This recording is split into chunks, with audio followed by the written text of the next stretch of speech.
दोस्तों, स्वागत है आपका स्टेनोलिपि शॉर्ट हैंड चैनल में। डिक्टेशन स्टार्ट होगी 5 सेकंड बाद। स्टार्ट।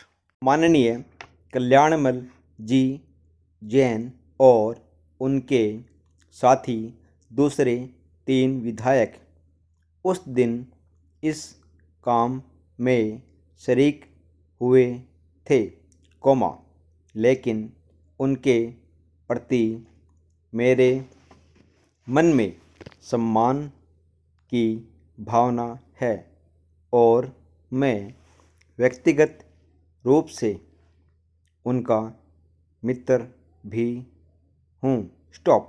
लेकिन इसके बावजूद मैं उनसे निवेदन करना चाहूँगा और जैसा श्रीमान ने स्वयं कहा कि केवल विशेषाधिकार का प्रश्न नहीं रह गया है, पर विशेषाधिकार तो बहुत छोटा प्रश्न होता है।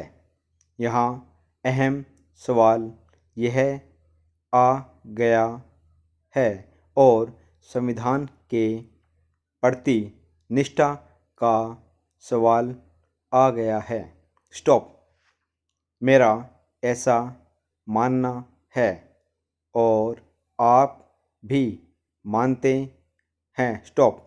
विधानसभा के सदस्य तभी कहलाते हैं जब वे संविधान के प्रति निष्ठा जाहिर करते हों और यदि वह निष्ठा जो हमने जाहिर की थी उसको अगर हमने तोड़ दिया तो हमारी विधानसभा की सदस्यता अपने आप ही समाप्त हो जाती है।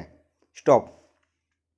उस दिन जो चर्चा हुई थी उस पर माननीय मुख्यमंत्री जी ने अपनी कोई राय जाहिर नहीं की, उनको अपनी राय जाहिर करने में कठिनाई होती होगी, क्योंकि इस प्रश्न पर कोई भी समझदार व्यक्ति, संविधान के प्रति निष्ठा रखने वाला, प्रजातंत्र में आस्था रखने वाला इसके सिवाय दूसरी बात नहीं कहेगा कि माननीय सदस्य की